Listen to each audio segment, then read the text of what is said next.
லா தஹ்சன், கவலை கொள்ளாதீர். மீண்டும் சொல்கிறேன், லா தஹ்சன், கவலை கொள்ளாதீர். வாழ்வில் சிரமங்கள், கஷ்டங்கள், இன்னல்கள், தனிமை, தவிப்பு என எதுவாக இருந்தாலும் கவலை கொள்ளாதீர். ஏன் சொல்கிறேன் தெரியுமா? இறைமறைகள் நீங்கள் எங்கு எடுத்து படித்து பார்த்தாலும் இறைவனை சார்ந்து நம்பிக்கை கொள்ளக்கூடியவர்கள் கவலை அடைவார்கள் என்ற ஒரு வசனம் இல்லை. இறைமறையில் இருக்கக்கூடிய வசனம் எல்லாம் இறைவனை நம்பிக்கை கொண்டு வாழக்கூடியவர்கள் கவலை அடைய மாட்டார்கள் என்றுதான் இறைமறை. அதனால் தான் சொல்லுகிறது, லா தஹ்சன், இறைவன் சொல்கிறார் கவலை கொள்ளாதீர். யாருடைய வார்த்தை தெரியுமா?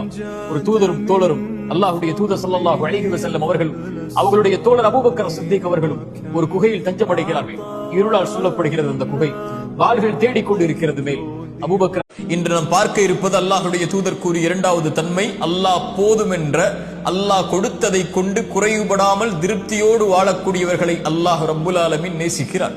அல்லாஹ்வுடைய தூதர் ஸல்லல்லாஹு அலைஹி வஸல்லம் சொன்னார்கள், செல்வந்தம் என்பது செல்வத்தை அதிகமாக சேகரிப்பதோ சொத்துக்களை அதிகமாக குவிப்பதோ அல்ல.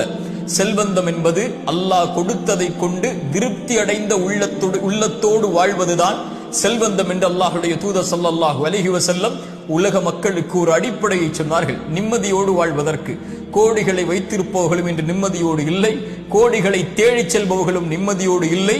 நிம்மதியுடைய வாழ்வை வாழ்பவர்கள் அல்லாஹ் எதை கொடுத்தானோ அது. அல்லாஹ்வுடைய தூதர் ஸல்லல்லாஹு அலைஹி வஸல்லம் ஒரு முறை நபித்தோழர்கள் அல்லாஹ்வை சப்தமிட்டு அழைத்துக் கொண்டிருக்கும் போது சொன்னார்கள், நீங்கள் காது கேட்காதவனை அழைக்கவில்லை, உங்களை விட்டு தொலைவில் இருப்பவனை அழைக்கவில்லை, நீங்கள் கேட்கக்கூடிய பார்க்கக்கூடிய உங்கள் பிடரி நரம்புக்கும் மிக சமீபத்தில் இருக்கக்கூடிய ரப்பை அழைக்கிறீர்கள். கண்ணியத்தோடு சப்தம் இல்லாமல் அழையுங்கள் என்று அல்லாஹ்வுடைய தூதர் ஸல்லல்லாஹு அலைஹி வஸல்லம் அவர்கள் சொன்னார்கள். அல்லாஹ் சொல்கிறான், ஃபஇன்னி கரீப், நான் அவர்களுக்கு மிக சமீபத்திலே இருக்கிறேன். உஜீபு தஅவத தாஇ இதா தஆன், யார் அழைத்தாலும் அந்த அழைப்பவரின் அழைப்பிற்கு நான் பதில் கொடுக்கிறேன். யார் அழைத்தாலும், அவர் எந்த நாட்டிலிருந்து எந்த மொழியிலிருந்து. ஷஹ்ரு ரமதான், நோன்புடைய மாதம். ஒரு நோன்பின் கூலி நமக்கு தெரியுமா? யாருக்காவது தெரியுமா? ஒரு நோன்பு வச்சா என்ன கூலி? ஒரு நாள் நோன்பு வச்சா என்ன கூலி? சஹீஹான ஹதீஸ் இமாம் புகாரி ரஹிமஹுல்லாஹ் பதிவு செய்கிறார்கள். ஒரு நோன்புக்குரிய கூலி என்ன?